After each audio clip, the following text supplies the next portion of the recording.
Bonjour à tous, j'espère que vous allez excellemment bien. Aujourd'hui, on va parler cyclisme. Ça va être un débrief assez rapide parce que déjà, on est le 15 septembre quand je fais cette vidéo. Et deuxièmement, parce que ce sont des courses qui m'ont pas non plus énormément emballé. Mais c'était quand même des courses importantes au calendrier, donc je vais quand même en parler. On aura donc un débrief des championnats d'Europe, un débrief du Tour de Grande-Bretagne également, mais vraiment rapide, il n'y aura pas d'affichage, on fera, on va dire, à l'ancienne. N'hésitez pas à vous abonner à la chaîne, à réagir dans les commentaires, à mettre un pouce bleu, à partager la vidéo si vous pensez qu'elle peut intéresser votre entourage. On commence tout de suite. Alors déjà, il n'y aura pas d'habillage parce que pour les championnats d'Europe, j'ai pas les maillots nationaux. Donc c'est déjà un problème. Et pour le Tour de Grande-Bretagne, vraiment, ça va être un petit peu rapide sur ces deux courses-là parce que le Tour de Grande-Bretagne, parfois peut être de très bonne facture et parfois on s'ennuie un peu plus. Cette année, il y a eu des belles arrivées, mais si t'enlevais les 5 derniers kilomètres sous, on s'ennuyait ferme quand même pendant les étapes. Et sur le championnat d'Europe, même s'il y avait une belle starting list, ce sont pas les championnats du monde, quoi. C'est là où tu vois qu'il y a une petite différence. Il y avait une belle starting list, il y a des beaux top 10. Il y a aussi beaucoup de coureurs qui ont abandonné sur ces courses-là où tu sens qu'ils ne sont pas donnés totalement à fond.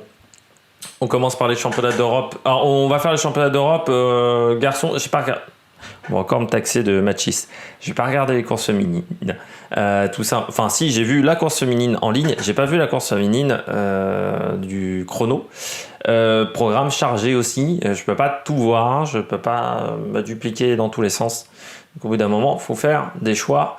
Et en plus, quand je parle de cyclisme féminin sur la chaîne, il n'y a personne qui regarde. On commence tout de suite par le contre-la-montre. Du côté du contre-la-montre, un énorme Stephen Kung. Voilà. Sachant que le contre-la-montre chez les filles, en plus, c'était très tôt. C'était à 10h45, un truc comme ça. C'était un horaire à la con.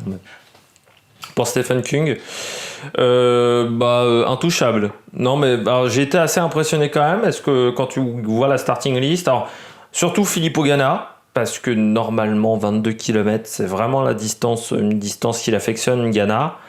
Et Evenepoel, je savais bien que ça allait être un peu court, mais je voyais également Bissegger. Après Bissegger, je pense qu'il est un peu fatigué. Et pourquoi pas Affini. C'est vrai que je me disais Affini, moi je l'avais vu notamment sur le Giro, il avait fait des très très bons chronos. Je misais pas trop sur Cavagna, parce que Cavagna, je pense, c'est plus dans un grand état de forme. Et que Cavagna, on sait qu'il est quand même un ton en dessous d'un Kung, d'un Ganna, d'un Evenepoel. C'est quand même un petit ton en dessous. Par contre, il a quand même fait un beau chrono, Rémi Cavagna, parce qu'il finit 11 secondes devant Almeida. Et dans ces coureurs qui sont de ce niveau-là, il finit pas très loin de Bonnard non plus. Donc c'est pas un mauvais chrono de la part de Rémi Cavagna. Ça a été... Et même Armirail, parce qu'Armirail finit 15e, 1,35. Depuis longtemps qu'on n'avait pas eu de Français dans le top 15 d'un gros chrono comme ça au niveau européen. Même s'il n'était que 39 au départ, il faut aussi le rappeler, mais l'écart est pas mal aussi. Il est à 1,35. Il est pas si loin, il est à 14 secondes de Pogacar, donc c'est pas très loin. Même si Pogacar n'était pas dans une grosse journée. Stephen Kung intouchable, il a fait vraiment un très gros rythme, il était vraiment très, très bien posé, et puis un parcours tout plat qui lui convenait, je pense, bien. Il aime emmener des gros braquets Kung, donc je pense que ça a aidé. Très puissant. Le parcours était assez simple, il y avait un aller-retour sur une grosse route, et puis il y avait vraiment que la fin qui était technique sur le chrono. De toute façon, la fin était la même fin pour toutes les épreuves. Et c'était très technique. Il fallait être bien placé. Donc Ganna deuxième, 8 secondes, il fait quand même une belle épreuve. Pourtant, il a pris des trajectoires vraiment tendues, comme il sait le faire. Pour ceux qui veulent une masterclass en termes de trajectoire, regardez la première étape du Giro de cette année. Parce que je peux vous dire que vous n'avez pas à chaque virage avec Ganna. Il a pris également beaucoup de risques dans les trajectoires. Il connaissait bien le circuit, c'est l'avantage d'être à domicile aussi. Mais on sent que c'était compliqué. Et que surtout Kung arrivait à emmener plus fort. Voilà, des plus gros braquets. Evenepoel, il est parti légèrement vite. Parce qu'il prend quand même 12 secondes sur le deuxième inter. Il était vraiment dans le coup au premier inter. Je pense que c'est un coureur qui aime pas trop les contre-la-montre courts, Remco Evenepoel. Donc je pense qu'il a tout fait pour être vraiment dans le rythme tout de suite d'entrée. Le problème, c'est qu'il s'est mis en sur-régime et qu'après, ça a été compliqué. Bissegger 4. Beau chrono de Walscheid également, parce que Walscheid, il fait 5e à 38 secondes. Je pense qu'il y avait peu de personnes qui avaient misé sur Walscheid, qui reste un coureur assez énigmatique. On me l'a souvent vendu. C'est la première fois presque que je le vois performer. On me l'a vendu comme sprinter. Il a souvent fait des sprints où il n'était pas très bon. Hein. La lumière est en train de diminuer. Hein. Je m'excuse si vous me voyez à la fin flou de cette vidéo, mais les conditions climatiques sont difficiles. Et puis du côté de Affini, 6e. Affini, pour moi, c'était la grosse cote de la journée. Voilà, pour moi. J'aurais misé sur lui en grosse cote. Du côté des filles, parce qu'on va parler quand même des filles, même si j'ai pas vu la course, c'est une Suisse, pardon, c'est Marlène Rösser. Là aussi, elle était intouchable hein, sur le chrono, Marlène Rösser. C'était la même distance même pour les garçons et les filles, ce qui est très très rare. Souvent, les garçons, on leur rajoute des kilomètres. Le contre-la-montre chez les garçons était même assez court, hein, simplement 22 km. Ensuite, on avait Van Dijk, donc à 19 secondes, et tout de suite après, on arrive à la minute. Brennauer est à une 0,2, une 22 pour Lisa Klein. Pas de grande surprise. Voilà, sur ce chrono, les Françaises sont loin. Audrey Cordon-Rago est 15e. C'était la seule Française même. C'est loin, c'est très très loin. Après, on sait que les Français... Alors déjà, les Français, on n'est pas très à l'aise sur le chrono et qu'au niveau cyclisme sur route, on a du mal à franchir un cap aujourd'hui. Du côté du cyclisme féminin, c'est peut-être parce que j'en parle pas aussi, mais on a du mal à être plus performant. Sans qu'il y ait un blocage du côté du cyclisme féminin. J'espère que la nouvelle génération, les Jade Ville et autres vont réussir à performer ou vers Rust également. Ça va vraiment être beaucoup mieux. Il y a un énorme nuage noir qui est en train de passer. Je peux vous dire, ça va péter dans quelques secondes. On continue avec les courses. Alors, chez les juniors, on a eu une médaille de bronze en contre-la-montre. C'était, je crois, en junior fille de tête. Donc, on va regarder ça tout de suite parce que je vais quand même la citer. Non. Donc, bien entendu, c'était chez les espoirs. J'avais une chance sur deux, hein, je me connais. Qui a donc une médaille de... Non, Marine Lenette, donc non. Alors, c'était chez les garçons, peut-être, hein, tout simplement. Voilà, j'ai peut-être dit une bêtise, je crois que c'était chez les filles. Non, c'est dit le 8-12, voilà, qui a été médaillé de bronze chez les juniors. Le 8-12 qui ira dans une équipe World Team hein, l'année prochaine, je crois. Hein. Oui, la Conti Groupama, voilà, il dit le 8-12. Alors j'ai peu d'infos sur lui, hein, je peux tout vous dire. Voilà, il a été champion de France du chrono l'année dernière. J'ai pas beaucoup plus d'infos.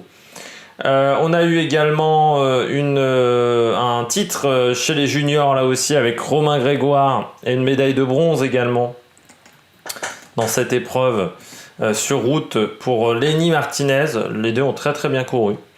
Ils ont fait vraiment le job et il l'a fait en vieux briscard. Il a fait ce qu'aurait dû faire Remco Evenepoel, Romain Grégoire, c'est-à-dire qu'il a pris la tête dans le dernier virage et ensuite il avait le champ libre pour faire son sprint. On continue donc, j'ai vraiment plus de lumière, hein, c'est incroyable. On continue, je m'excuse vraiment si la vidéo va être floue, je pense va être floue hein, parce que je connais un petit peu ma caméra. Mais j'ai commencé, il faisait clair et il faisait jour. Et là maintenant il fait nuit. Il est 15h, il fait nuit. C'est fou. On est au mois de septembre. C'est fou le mois de septembre. Il y a encore une semaine, il faisait 35 degrés. On continue avec les épreuves en ligne. Donc déjà l'épreuve féminine qui a été qui s'est jouée assez loin de l'arrivée. Hein. Il faut le dire. Il n'y a pas eu vraiment de grosses surprises du côté des filles, avec Hélène Van Dijk qui est partie de loin et qui est partie en solo également de très très loin. Bah, chapeau Hélène Van Dyke, parce qu'il faut tenir la cadence. Et vraiment, c'était vraiment très fort de sa part. Liane Lippert, deuxième, c'était la plus forte du groupe de chasse. Vraiment, elle a tenté un moment de sortir seule, mais elle n'a pas réussi. Et troisième, Laila Vité, qui finit troisième. Nevia Doma encore énormément attaqué, elle n'a pas réussi à faire la différence. Surprise quand même de voir Vollering seulement cinquième.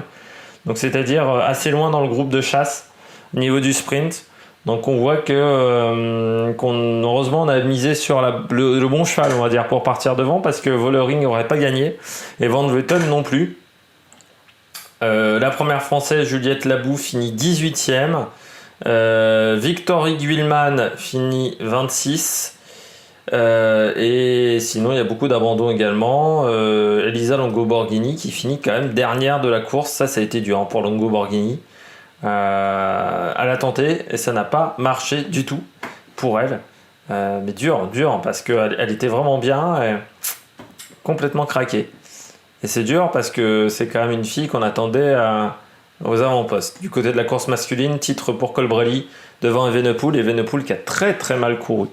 Alors très très mal couru. Il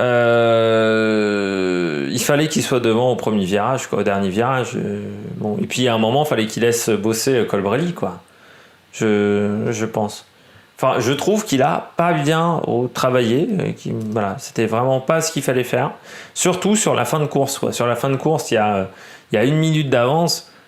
Tu peux être dans la route Colbrelli, quoi. Tu peux arrêter de passer dans le dernier kilomètre. Et lui, il a continué de passer un peu comme un couillon.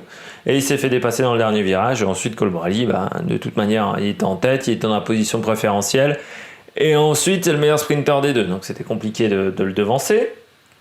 Troisième, Cosnefroy, c'est dans la lignée de ce qu'on a vu ces derniers temps, que ça soit sur les courses dans le Jura et dans le Doubs, que ça soit sur la Bretagne classique. Voilà, hein, il est au top en ce moment. Belle course encore de l'équipe de France, à le souligner quand même. On a Romain Bardet qui fait 12. Il y a eu un gros travail des équipiers, je trouve. Ça s'est plutôt bien passé. On a ensuite donc Trentin, Pogačar, Hirschi. Peut-être le grand retour de Marc Hirschi pour la fin de saison et les courses italiennes. Pogačar, on sent que c'est pas le Pogačar du Tour de France, très clairement. C'est un Pogačar qui était pas mal fatigué. Sivakov fait 9, Ben Herman fait 8, on a Campaners qui fait 10, De Wolf fait 11, et Belge qui fait beaucoup de places d'honneur. Ulissi qui fait 15, mais Ulissi, comme je dis, hein, il est bon quand on ne l'attend pas. Barguil fait 25e, voilà, c'est le troisième français qui a terminé la course. Ils ne sont que 31 à avoir fini la course, et beaucoup de grands noms dans les abandons. Je pense à Bikström, les Allemands, les Polonais, quasiment tous, et puis Taramae également qui a abandonné. C'est une Landa, tiens, pour l'Espagne. Pas tous les Espagnols ont abandonné, je crois presque. L'Espagne, de toute manière, c'est Roger Adria, je crois, le premier espagnol, qui est quand même 29e. Roger Adria, ouais. C'est dingue. Les Espagnols sur les grands championnats maintenant, c'est vraiment plus l'équipe à suivre. Hein. À une époque, tu savais que ça jouait entre l'Espagne et l'Italie. L'Espagne, ils sont plus personne en cyclisme, c'est quand même terrible. Abandon de Christophe, de Sam Bennett. Bon, on sent que c'est quand même pas la course de l'année au niveau des résultats. Je continue avec le Tour de Grande-Bretagne. Énorme Wout van Aert. Il y a vraiment 3 coureurs qui ont été au-dessus du lot sur ce Tour de Grande-Bretagne. C'est Van Aert, Etter et Alaphilippe. Voilà, Van Aert qui gagne la course grâce à ses sprints. C'est les bonifications qui lui ont permis de gagner. Ethan Etter qui a été assez intéressant. Même si je pense que j'ai vu ses limites en vallonné. Et ça m'inquiète un petit peu. Je pense qu'on l'a vu face à Alaphilippe et Wout van Aert. Il a vraiment souffert dans certaines étapes. Donc ça c'est dommage. Après, ils avaient fait un bon contre-la-montre par équipe, hein, aussi, Ineos, faut le rappeler. Honoré 4e, Wout 5e, qui a attaqué, mais jamais vraiment dans le bon timing. Rohan Dennis 6. Dan Martin, pour l'une de ses dernières apparitions, 7e. Il a été bon, je trouve, Dan Martin. Et puis ensuite, Sbaragli, Donovan et Carlos Rodriguez. Les mauvaises surprises au niveau des sprints, Cavendish, qui a jamais été très performant comme Ballerini. Et puis belle surprise également, c'est Jorgensen, je trouve, le coureur de la Movistar que j'ai bien aimé sur ces courses-là. Je trouve qu'elle fait vraiment du bon boulot pendant la semaine. Ballerini, oui, qui a été assez décevant, je trouve. Paf, j'ai pas mis mon classement. Cavendish, ouais, qui n'a jamais été au niveau. Kwiatkowski aussi, qu'on aurait pu attendre à mieux, mais qui a joué le rôle d'équipier. De toute manière, maintenant, c'est un peu son job. Simon Clark, qui a été assez inexistant, coureur de la QBK. Connor Swift aussi. Hein. Alors, Arkea, qui aurait pu faire peut-être un peu mieux. Bouet fait 15, Swift fait 16. Bon, à 2,30 sous Bouet, donc il avait peut-être capacité de faire mieux. Et puis, mais c'est vraiment pas une course qui m'a. Autant il y a des années, le Tour de Grande-Bretagne, j'ai trouvé que c'était fantastique. Dans cette année, le Tour de Grande-Bretagne, je me suis un petit peu emmerdé ferme. À part sur certaines arrivées, sinon, j'ai pas trouvé que la course était très incroyable du côté de la course britannique. J'espère que vous avez aimé cette vidéo. On va essayer la semaine prochaine de faire le débrief du Tour du Luxembourg. Même si j'ai la première étape à rattraper. Il y aura les début des championnats du monde, on parlera énormément des chronos. Avant de parler des courses sur route. Et puis ensuite, on aura toute la fin de saison qui arrivera, donc les classiques italiennes, et puis les dernières courses, Paris-Tour, le Paris-Roubaix également dans 15 jours. Voilà, et puis la saison qui se terminera donc mi-octobre du côté de nous. Puis donc les championnats du monde qui attaquent à partir de dimanche. Voilà.